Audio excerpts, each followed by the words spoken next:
Prayers.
The Senate is in session.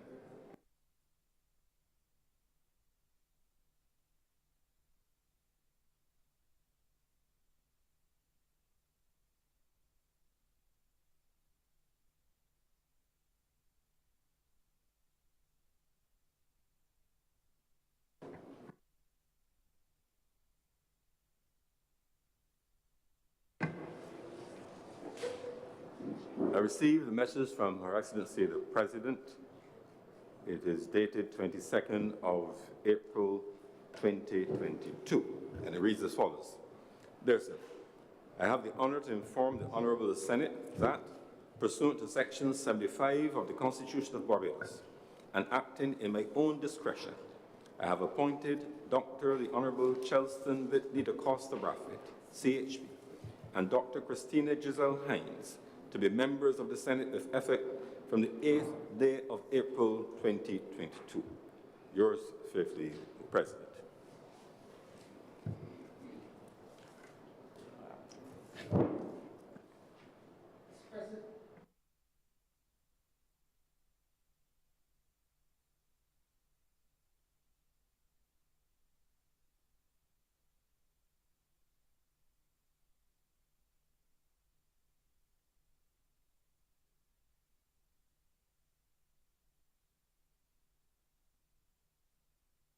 Please admit her, Mr. Clerk.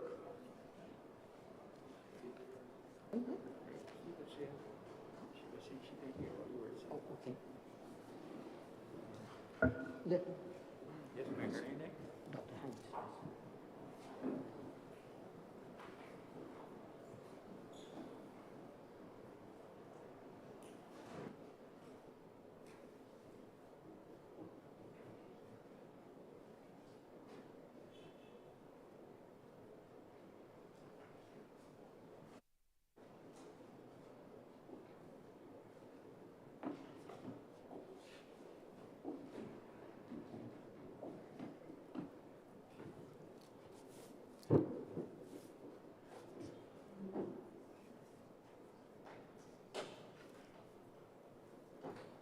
Welcome, Dr. Hines.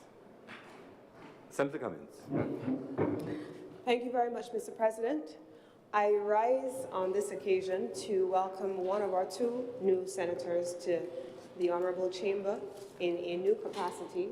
She is no stranger to commentary and to debate on matters relating to governance as a political scientist herself from the University of the West Indies, and I have no doubt that she will bring her extensive commitment to politics, to governance, to public policy, and to decision-making to the Honourable Chamber in the Senate, and I take this opportunity to welcome Dr. Christina Hines to the Senate Chamber on behalf of the Government of Barbados.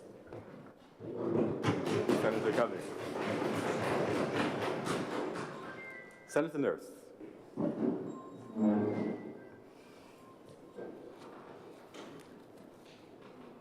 Thank you, Mr. President. I, too, join with the leader of government business in welcoming, on behalf of the other independent senators, welcoming the two new senators. We have one here this morning, Senator Hines. And we have some connections. In the sense that we have been educated at a school in Waterford, and I feel very proud, therefore, to be welcoming a fellow of that institution.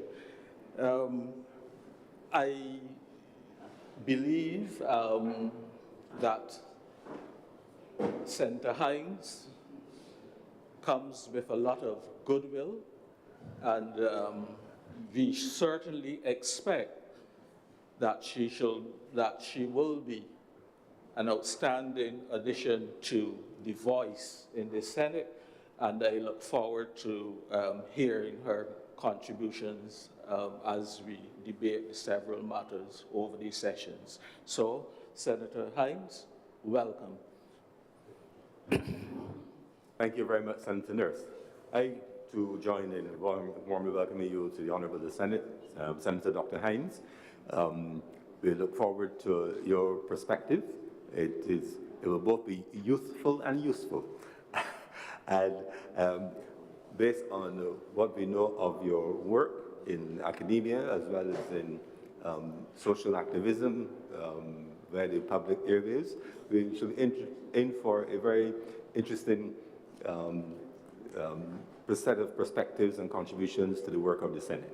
Our role as legislators is to pass laws for the good government of Barbados, as outlined in the Constitution, and the richness and diversity of experience and expertise which is available in the Honourable Senate adds richly to the proceedings which come to us from the Honourable House of Assembly. As indicated to you, like unofficial welcome privately, feel free to draw on the resources of the clerks at the table. There are our experts in parliamentary process, rules of order, history, use of library resources, and you will find them, as well as your fellow senators, to be quite useful. I'm here to assist in any way that I can, and I look forward to working with you as we advance the interests of Barbados through our work in the legislative branch in our triad system under the Barbados Constitution. So thank you for agreeing to serve, Senator Hines, Senator Dr. Hines, and we welcome you. Dr. Hines. Senator Dr. Hines.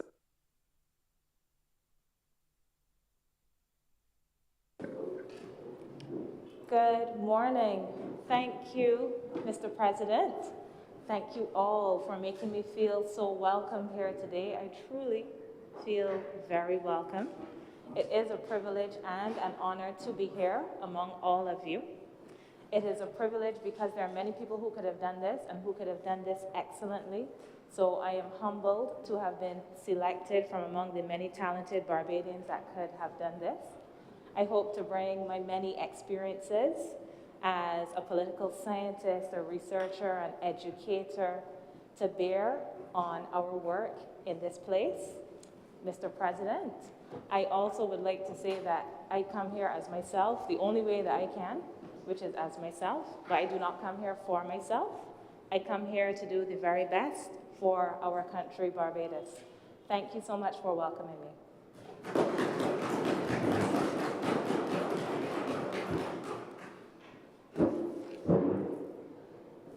Announcements by Your Honour. I receive the minutes of our meeting held on Wednesday, March 16, 2022, and Monday, March 28, 2022 for confirmation. Senator Cummings. Mr. President, I beg to move that the minutes be adopted by this Honourable Chamber. The question is that the minutes so cited be confirmed. Honourable senators in favour, please say aye. Those against, please say no. Methinks the ayes have it. Minutes, therefore, of March 16th and March 28th are confirmed. Presentation of petitions. Presentation of papers. Senator Cummings. Mr. President, I'm commanded to lay the following documents in the chamber: the Barbados Prison Service Annual Report for 2020 and the Police Complaints Authority Annual Report also for the year 2020.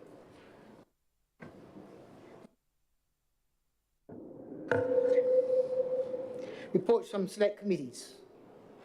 Questions to ministers. Request for leave to move the adjournment of the Senate on matters of urgent public importance. Statements by ministers or parliamentary secretaries. Personal explanations. Motions relating to the business of sitting of the Senate are moved by a minister. Senator Cummings. Any motion? No motion.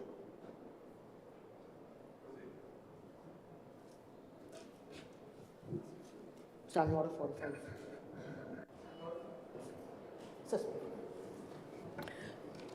Thank you, Mr. President. I beg to move the suspension of Standing Order 45-2 for the remainder of today's sitting. The question is that Standing Order 45-2 be suspended for the remainder of today's sitting. Honourable senators in favour, please say aye. Aye. Those against, please say no. Methinks the ayes have it. Standing Order, therefore, stands suspended for the remainder of today's sitting. Introduction of bills. First reading. First. Senator Cummings. Mr. President, I beg to move the first reading of the Queen Elizabeth Hospital Amendment Bill 2022. Notice of this bill was given on the 20th of April 2022, and I beg to move the first reading today. The question is that the bill so cited be read the first time. Honourable senators in favour, please say aye. Aye. Those against, please say no. Methinks the ayes have it.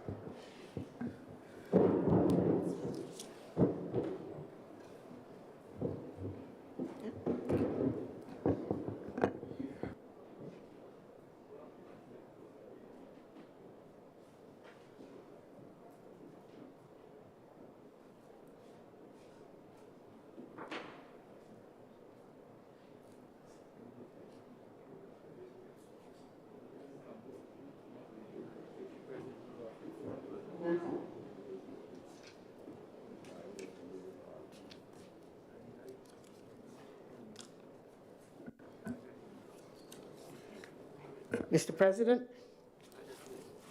order number 2 in the name of the Honourable Leader of the Senate. This bill is being assigned to move the second reading of the Queen Elizabeth Hospital Amendment Bill 2022. Senator Dr. Monroe-Knight. Mr. President, thank you so very much for allowing me to stand and speak to this bill, the QEH Hospital Amendment. Essentially is to alter the constitution of the board. But, Mr. President, before I get there, I hope that you would allow me just a small digression. I want, in the context of this amendment, I believe that it is fitting to recognize and to congratulate the thousands upon thousands of frontline workers that this government would have conferred national awards over the last weekend, National Heroes Day.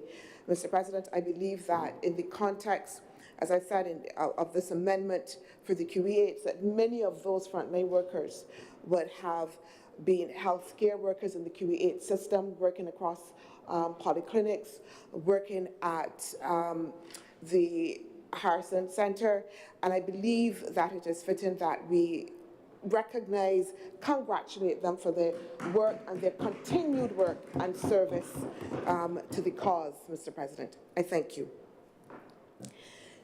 Mr. President, this bill essentially is to alter the constitution of the QEH board. Currently, that board stands at 13, and this amendment will move the constitution of that QEH board to 15 members, Mr. President.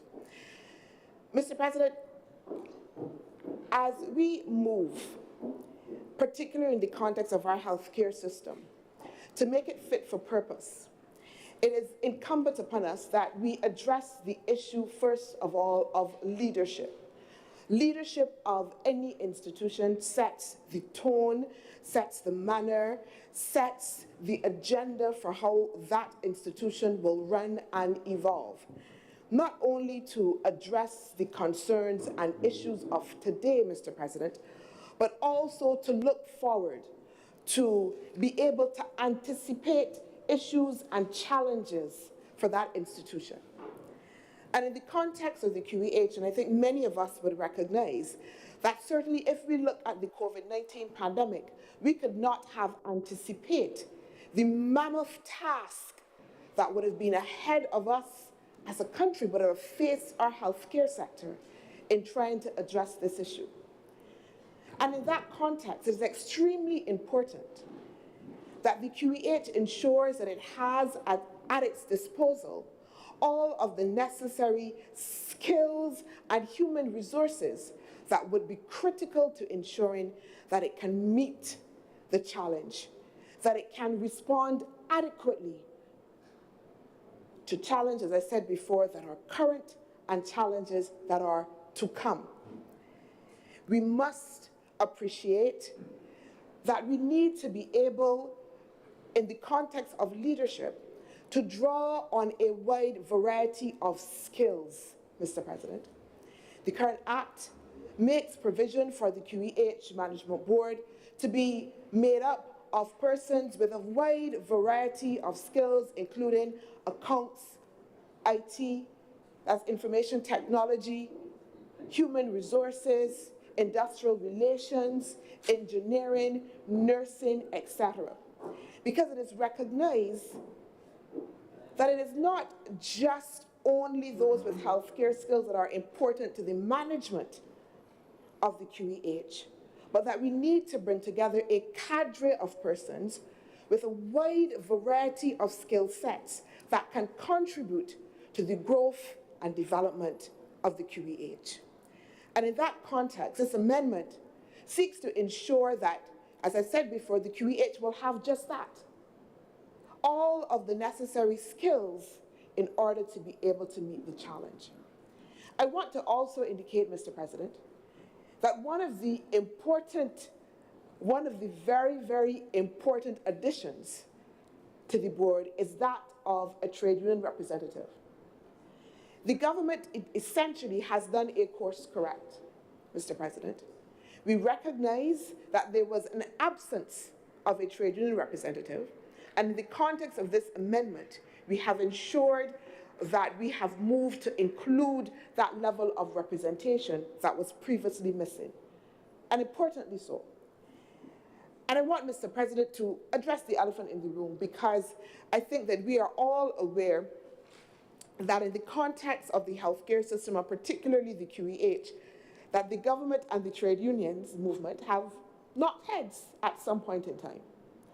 And the fact that we have moved to ensure that in the context of this amendment that we have a trade union representative is testament to the fact that we are not bringing together an amalgam of persons just to be able to sing kumbaya and to say yes, but that we understand that it's important to have all voices contend in the context of the improvement of our healthcare system. That we are not mindful to run away from the challenge, but rather embrace the challenge, recognizing the need to ensure that all of the key players and stakeholders are represented. And what will that representation do, Mr. President? Again, I am going to be very frontal in terms of addressing some of the issues. I think that we are all aware that there is much to be done in the context of our healthcare system and in the context of the QEH. There's no one that can say that all is well. There's no one that can say that there's no work to be done in the context of the QEH. But we must start somewhere. And this government has done quite a bit in order to be able to bring the change that is needed. But very often, Mr. President, we fail to appreciate that reform and substantive reform that is needed is not a sprint. It is often a marathon. And in that context, as this amendment seeks to address the issue of leadership and making sure that from that very highest place in the context of management, that we have the correct group of people brought together. We also have placed that along with other incremental changes that we are also doing. The issue of staffing shortage, Mr. President, has been one, again, that has been well ventilated, and again, this government has not run away from the issue. At the onset of the COVID-19 pandemic, the government moved very swiftly to ensure that along with our neighbors in Cuba, that we would have nurses here in order to be able to make sure that we could offer the highest care that is needed.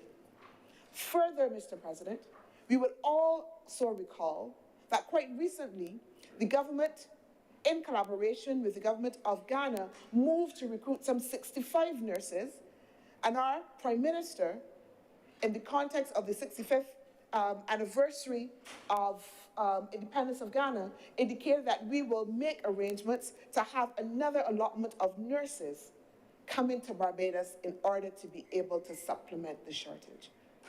We are making changes at the leadership level, but also as well seeking to ensure that we address some of the other fundamental issues that are plaguing our healthcare system. I also, Mr. want us to be reminded that quite recently as well, the Honourable Minister of Health, Minister Gideon Edgell, also announced the reinstatement of stipends for student nurses. Also as well, Mr. President, intended to correct a deficit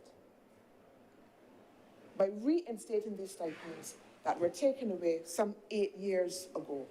It is a marathon that we are running, Mr. President. And therefore, as we look at this amendment, we are talking about reform in the context of increasing efficiency, increasing good management, ensuring that we will be able to have the services that are needed in order to make the QEH a more efficient, and I used the word before, Mr. President, fit for purpose. An organization that is fit for purpose, Mr. President, is one who has a clearly articulated vision for the organization. An organization that is fit for purpose, Mr. President, is one who is able to identify what are the key challenges of the organization. An organization that is fit for purpose is also one that is reflective. And in the context of this amendment, we have not only, as I indicated, Mr. President, an amendment that allows us to increase the board to make sure that we have all the requisite skills, but also as well allows for the flexibility of the Honourable Minister to be able to make administrative changes, again, to respond in the context of challenges that arise. And that is also critical. Again, I point to the COVID-19 pandemic. This was not on the horizon. This was not envisioned. And even when the COVID-19 pandemic started, certainly none of us would think that we would still be here at this time. And that pointed us to a need to ensure that we have within our healthcare system the flexibility that is necessary for us to be able to step back, reflect, and then act, Mr. President. Because we ought not to be stymied in terms of making sure that our institutions can respond adequately by being hamstrung. And so that this amendment allows the minister so that when he is confronted with a particular challenge, that he is able to make sure that he can bring alongside in the context of management and leadership also those requisite skills. And those skills, Mr. President, are not going to be stagnant. They are going to change as the circumstances change. What we need now in this context may not be what we need 5 or 10 years, or maybe even tomorrow, Mr. President, depending on the particular circumstance. So that this amendment, in allowing the Honourable Minister to have the flexibility to be able to adapt, again, is contributing to that, what I said before, of making the institution fit for purpose. Mr. President, I want to also speak to, again, very, very, very frontally, some of the other issues that are plaguing our healthcare system, and that good management in the context of leadership that would come from a board that has established a set policy for the organization can then help us to be able to confront. We would know, Mr. President, that there has been much angst in relation to the delivery of some critical services for our population within the healthcare, within the QEH and the healthcare system. We note, Mr. President, again, that right now we have had a COVID-19 outbreak at the hospital. Mr. President, I am confronting the issues very frontally, yeah? But the only way that we will be able to adequately address those issues is by, one, acknowledging that they exist, and then also making sure that we have the right protocols and systems to be put in place in order to be able to address these issues and to be able to confront them.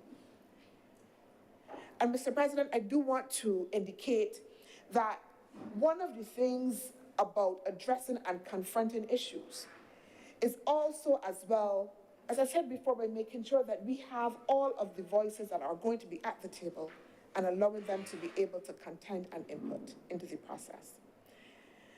One of the things about this amendment, and one of the things when I look at the construction of the QEH board and what is intended to do, it is that it's intended, Mr. President, to bring voices from different places to the table so that we can be assured as citizens that our concerns do not only have to be fueled in through the calling program by which we like to use, but that we can have representatives on that board that can speak to the issues as we would want to as citizens, that can put solutions to the challenges that confront the healthcare system, that can speak to the healthcare system and to speak to addressing those issues in a way that humanizes the process.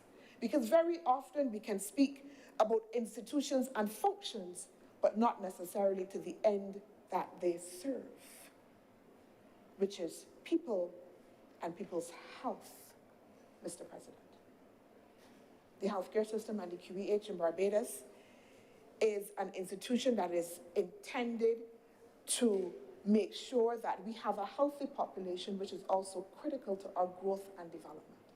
So it stands as a critical, and I cannot overemphasize how critical ensuring that our healthcare system is cemented, that our healthcare system is fortified, and its contribution to the downstream human development of this nation.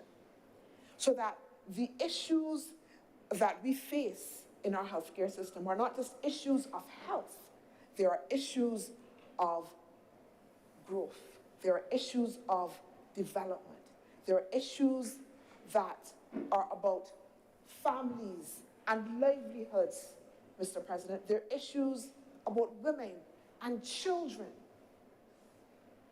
and men. If I don't say and men, then I may be accused of being gendered, but they're issues for everyone, Mr. President. And therefore, the importance, and we may see this as just another amendment, and something that we should, pass and pass quickly, and I hope that we would do it because it is important. But I want to again reiterate that the context of the discussion around our healthcare system and making sure that it is well run and well functioned is something that we have to make sure that we see the importance of, that we are fully apprised of, Mr. President. And I want to again also as well congratulate the foresight of the Honourable Minister of Health for being able to look at what was happening in the context of the management and being able to say we need to have more. Yeah? He could have taken a position that says, let this run the course. We will be satisfied with what we have because this is what it is. But this government is not one to be satisfied with the status quo. It is not one to be satisfied with just simply staying the course. But again, because we understand the very fundamental role, Mr. President, of our healthcare system, and the fact that we have made a commitment to the Barbadian public about delivering the highest quality health care to them, that we will continue on that marathon that we have started. Continue on that marathon, Mr. President, to ensure that we continually relook, that we continually step back, we continually reflect as much as we can.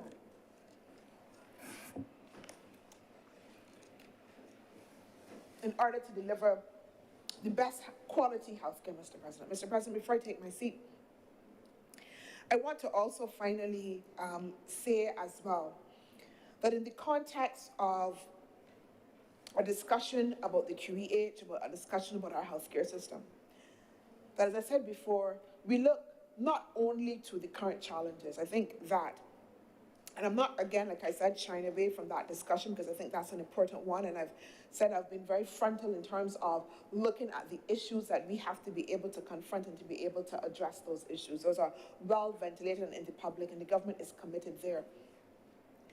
But, Mr. President, I also want us to cast our eyes 10 years down the line, 20 years down the line, in terms of envisioning what our healthcare system should look like at that time.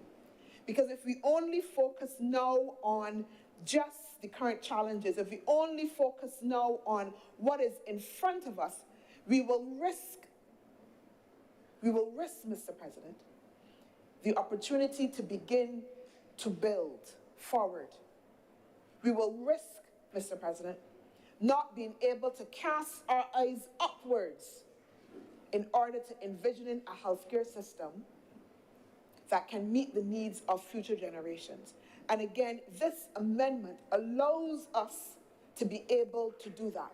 It allows us to be able, at the same time as we address the current, to also as well make sure that we have a system and a process that allows us to be nimble enough, flexible enough to be able to make sure that we cast our eyes and our vision forward in terms of building the healthcare system that would help this country and its citizens be propelled into a nation that is healthy and that is sustainable. Mr. President, I thank you.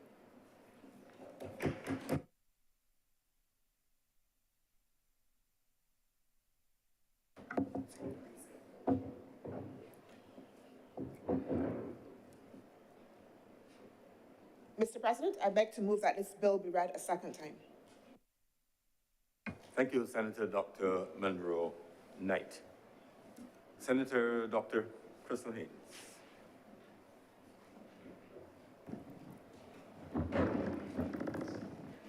Thank you, Mr. President, for recognizing me.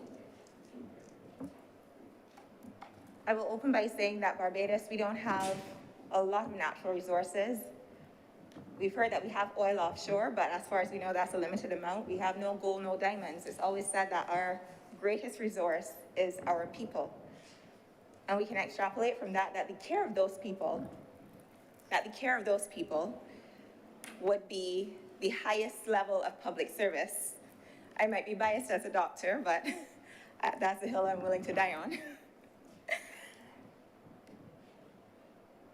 The island's only tertiary care hospital is the QEH, and it is one that has been able to proudly deliver service from the most simple procedures right up to kidney transplants over the last 58 years. Thank you. We have a privilege in this country whereby we know that we can walk into any polyclinic, we can walk into the QEH, and know that at the end of the day, we will not have to foot the bill because it comes from the public purse. Even so, it's even a greater privilege because we also, when we look at the WHO data, what we can see is that half of the world's population don't have access to the health care that they need. Further to that, 100 million people annually are actually pushed into poverty because of out-of-pocket health care expenses. In 2002, the QEH Act of 1966 was repealed and the Health Services Regulations of 1977 were repealed, and a new act came into place which established a new board, a QEH board for the first time. This was done at the time because clearly over time there's a need to evolve as the needs of the population changes. I've been a physician for 12 years, and between medical training and actually going through the ranks from intern to senior health officer to registrar at the QEH, I have a level of familiarity with the institution probably only surpassed by one other person in this chamber. There have been numerous complaints and a lot of the challenges have been identified by the previous speaker. A quick listen on any program or opening the paper on any given day, you can see a litany of woes coming out of the institution. But what we have to understand is that the hospital that was established in 1964 was not built to meet the needs of today. And what this new board will have to do is to ensure that the QEH is positioned for the needs of the population and the challenges that will be emerging in the future. The bed capacity at opening in 1964 was 464 beds. Since that time, in 58 years, our bed count has increased only by 90, while the general population has increased by 70,000 people. Annually, there's been a doubling of the throughput in admissions to the QEH. So what is clear there is that you have an outstripping of the established resources based on the needs of the population. The toll is not just in relation to the physical plant, but the toll is also on our human resources. Many times you talk to any doctor or any nurse, and you're going to hear complaints of burnout, having to work long hours, doubling up on shifts, and so on. So while we seek to position the hospital for the future, we can't neglect, while we talk about capital expenditure planning and so on, to also ensure that we are taking care of the needs of our staffing community. Because ultimately, the care that patients receive is based on the care that can be given based on where our staff are. The old board was able to accomplish a number of achievements that the new board is fortunate to be in a position to build on. I just wanted to spend some time going through some of the accomplishments because many of them have not been ventilated in the public domain. Many are familiar with the establishment of the new Accident Emergency Expansion Project, with phase 1 and phase 2 already being completed. There's been the appointment of a number of temporary staff, including 49 Ghanaian nurses. There's been the establishment of 2 oxygen plants and medical air plants as well, repairing of the roof at the SICU and of the recovery room, both of which were damaged extensively during Hurricane Elsa. Those repairs have been completed. There's been refurbishment to the nurses' lounge.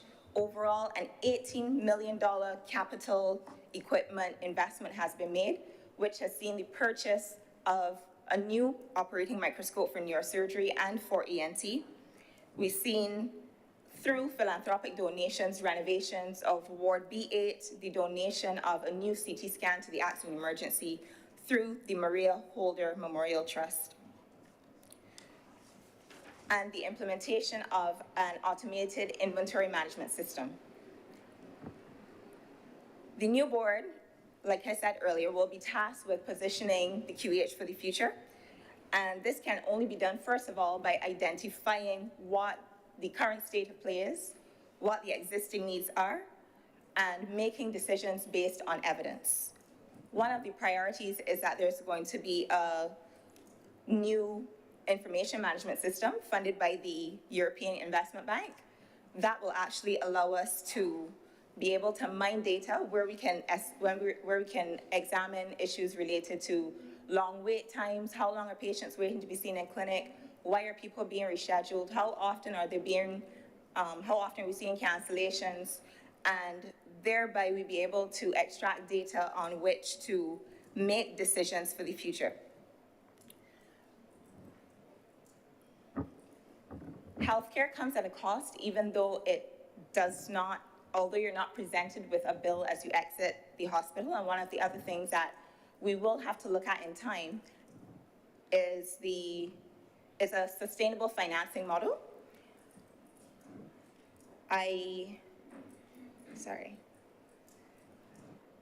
We have, I'm sorry, my presentation is not coming out. Right. One of the things that we also want to look at is dealing with our NCD challenges frontally. We can try to do that through the expansion of our community health program.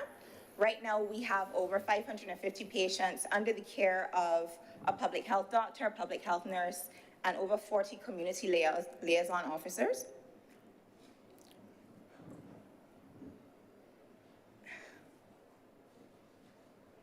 And Mr. President, I'm obliged. Thank you. Thank you very much, Senator Dr. Ames. Senator Mr. Miner.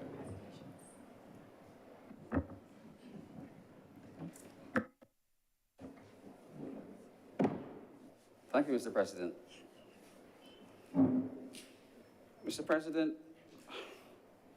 I would like to be brief when I speak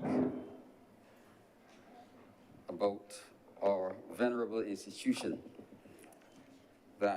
and I am sure that all of us at some point in time, if you have not already been there as a patient from birth, might end up there.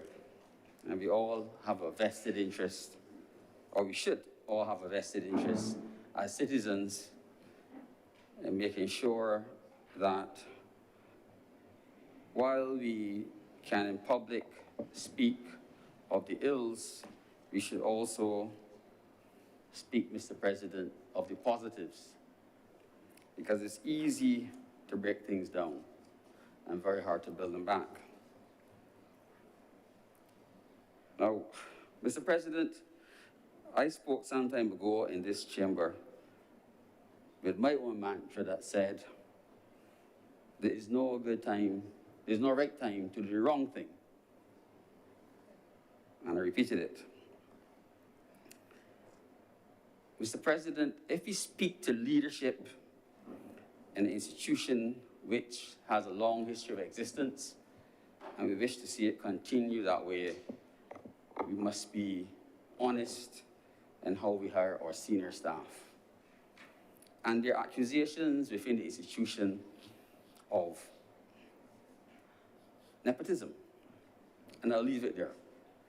But we must not, Mr. President, do things that might leave the institution in a position where there's embarrassment that spreads back to those who are ultimately in charge, like the minister. Mr. President,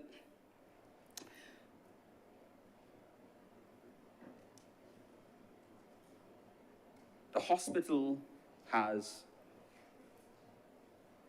benefited, yes, from the money spent in the COVID-19 pandemic, and some of the things that existed before have been restored.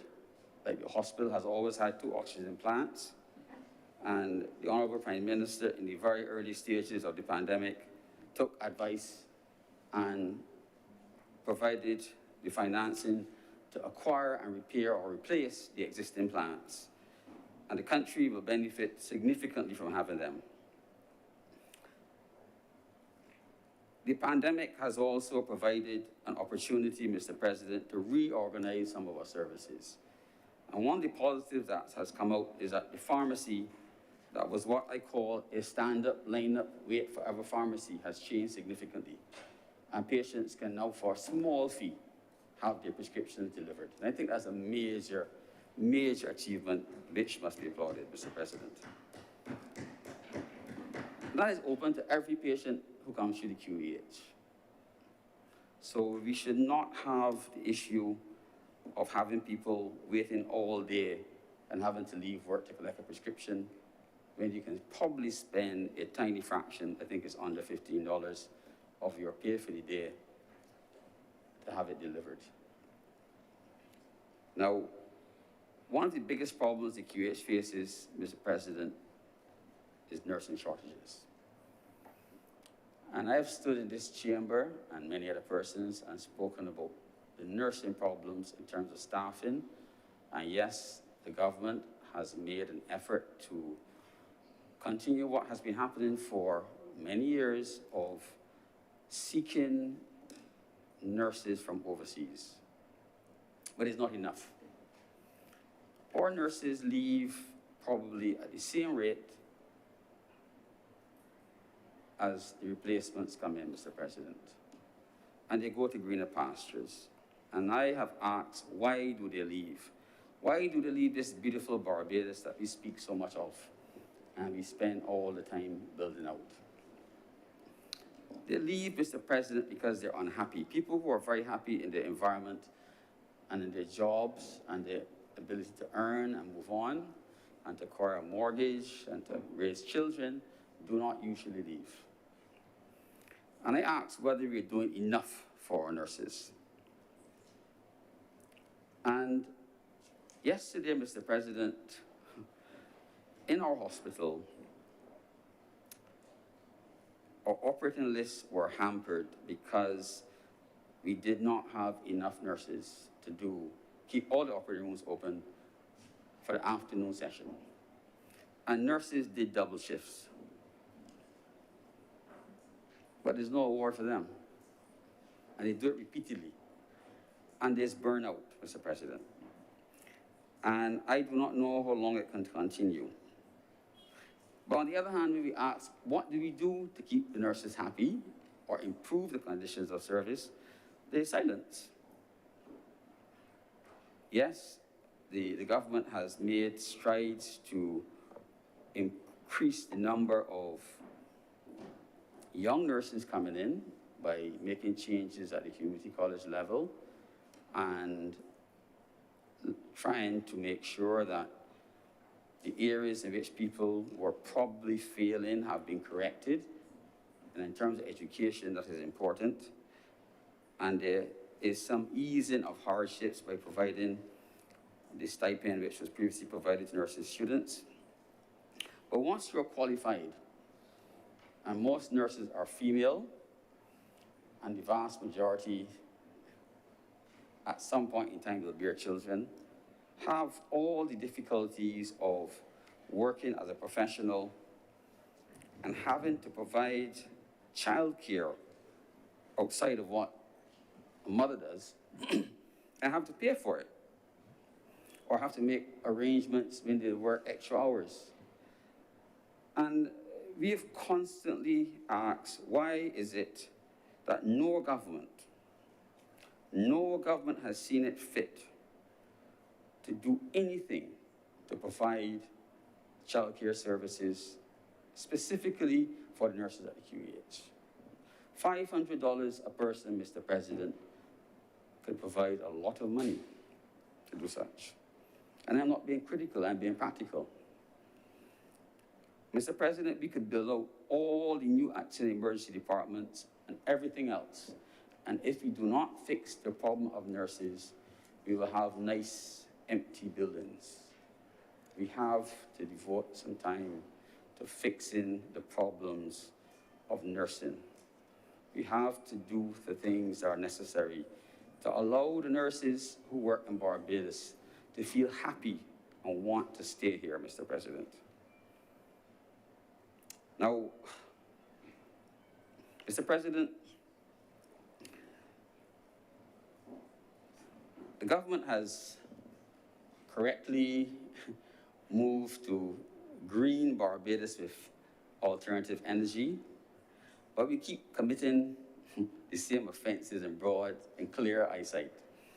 Now, I took a photograph a few weeks ago of a large roof covered in photovoltaic panels, and I'm sure the meters to light and power were reversing as we were selling power back to the grid. But right next to it was an incinerator billowing out large amounts of black, acrid smoke. And I asked myself, how are we greening Barbados if we're doing this?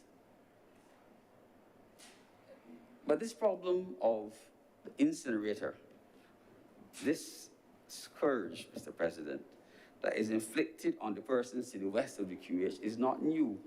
It has gone on for many, many years and many administrations. And no one seems to be able to provide a long-term, permanent fix. And I hope that the ministry under the new minister will find an answer, because it is a terrible thing, Mr. President, and we need to fix it. But we can't be, on one hand, looking after people who fall ill, and potentially, on the other hand, contributing to the illnesses. The problem of supplies in the QH, Mr. President, continues to be a problem, but there's no place in the world delivering medical care that does not have a problem with supplies. Some of it existed before the pandemic and has been made worse by the pandemic. And some of it, Mr. President, simply happens. Now,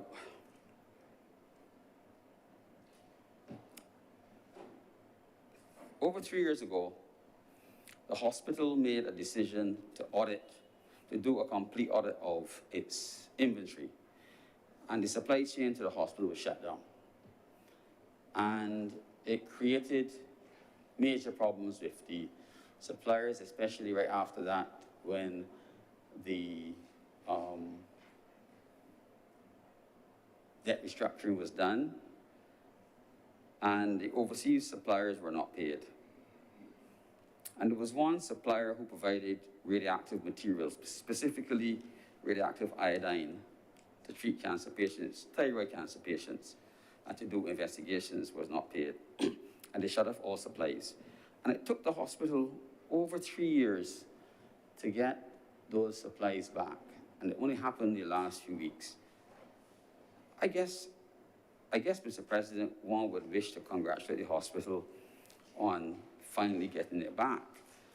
But for all those persons who could not afford to go overseas to pay to have radioactive iodine treatment, who had cancer, they have had to wait 3 years to get their treatment. But only those who could not pay. And that's what happens when bad decisions are made at the top.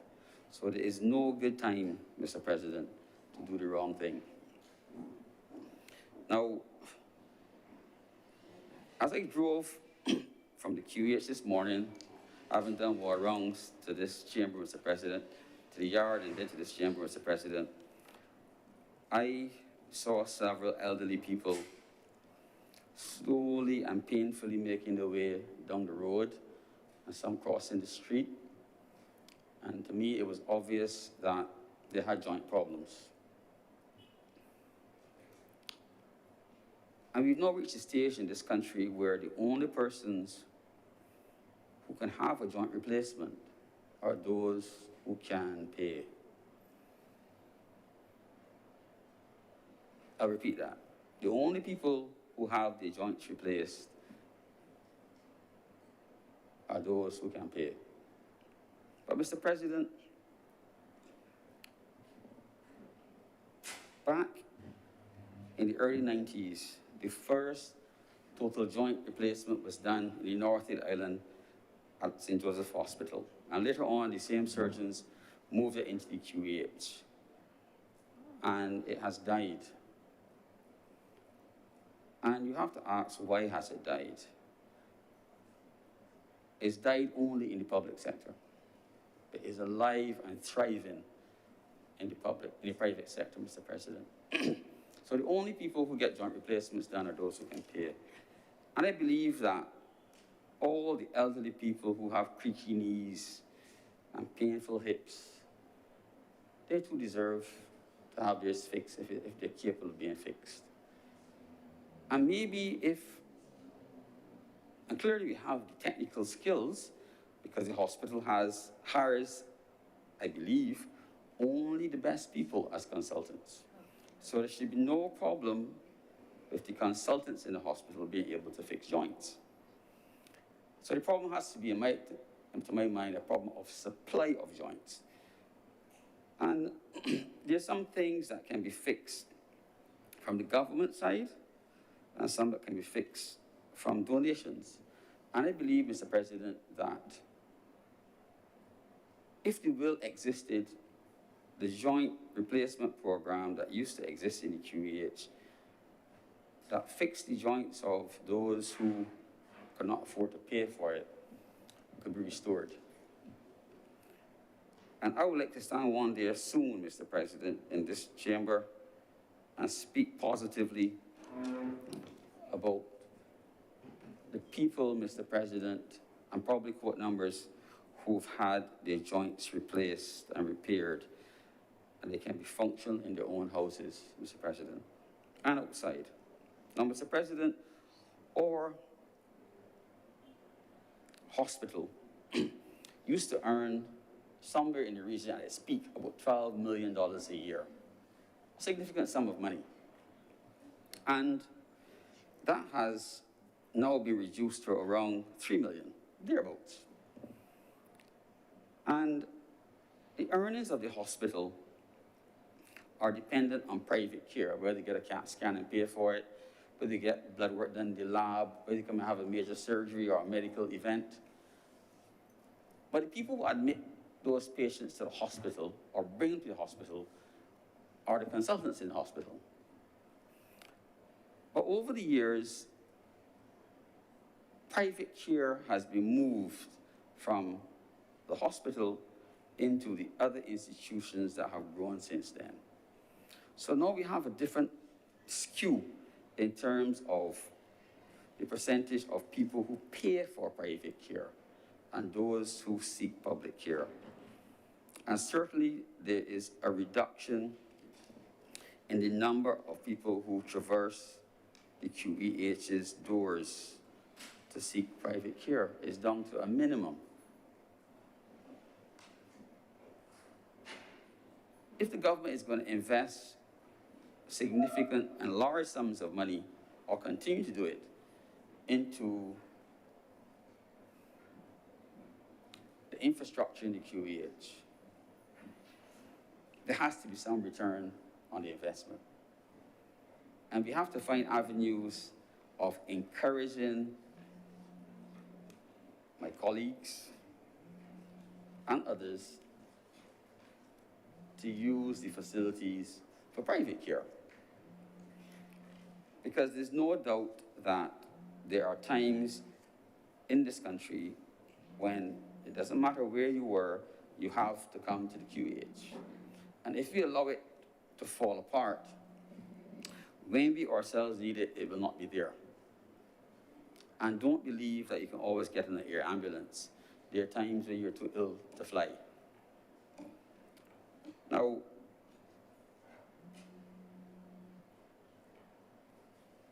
Mr. President, there's a lot of development going on in medicine, and there are reasons why, there are social reasons why the hospital may appear to be crowded all the time. We have an Asian population. I can't believe that I'm the age I am. And I suppose, the President, neither can you. It just, a former president, sir, in the Senate is alleged to have said that you get old really fast, and it's true.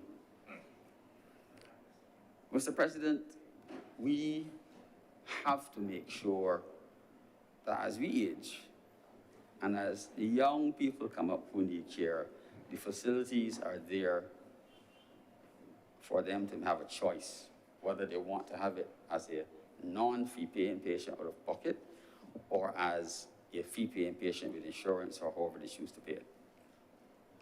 So there has to be some level of cooperation and coordination between development in the private sector and the public sector. And sir, while I listen to the Honourable Prime Minister speak in another place, I think it was the 26th of last month, and I listened to her 3 times because I thought that the presentation was brilliant. But if those things could be achieved, Mr. President, we wouldn't need anything else. It would be absolutely fantastic. If you get 10%, we're still doing very, very, very well. When we spend money, Mr. President, in healthcare, we have to have some way of assessing the outcomes. So if you spend $100 million on healthcare, there has to be some way of assessing outcomes. It just can't be that, yes, you spend $100 million, but it made no difference. It has to be directed. So there has to be serious coordination between those who plan in the ministry and those who institute and hire at ground level. Mr. President, I am going to close, but I want to make one final statement. The government has spent large sums of money on the partial rebuilding and the expansion of the Accident Emergency Department. And regrettably, Mr. President, I stood in this chamber and I said that if it was not done in a particular way, we will create a very nice place to wait. And unfortunately, that is happening. We have not solved the problems of flow in the institution. And some are old and some are new. And I heard this morning that there were outbreaks of COVID in the hospital, and that is true. And whenever that happens, it means those beds come out of service and people have to wait longer with all the attendant problems that it causes. The COVID-19 pandemic will not be here forever, and it will go. But Mr. President, one of the problems that happens from June on, whenever the hurricane season starts, whether it starts in June or not, is that there's always this fear about flooding in the critical part in the QEH and storm surge. And we've done a beautiful expansion and development of the Constitution River. There are days when I am on the 3rd floor and I think, if I only had a little canoe, I would row that river up and down. It might still happen. But I look at it, Mr. President, and I think, when we do get hit with a serious hurricane, what will happen? I haven't seen any information that will tell me what will happen, but I worry about our Accident Emergency Department that we've spent so much money on. And I worry, really, if there is storm surge, will it be safe? I hope that it will not be a problem. And I hope that when this hurricane season starts, and if unfortunately we expect bad weather, we will not have to evacuate it as we've always done because of the risk of storm surge. Mr. President, the development of healthcare in Barbados, and I'm not, Mr. President, anticipating as defined in the standing orders, the development of healthcare has to be integrated, and the parties who have the money to put into private care and private development have to have discussions with government about what they're doing. Otherwise, we duplicate services and become uncompetitive. And I hope that whenever the institutions in the north are redeveloped and reopened, that will be part, really and genuinely part of a national health plan. And the newer ones and the newer services that are to be provided will be open to all.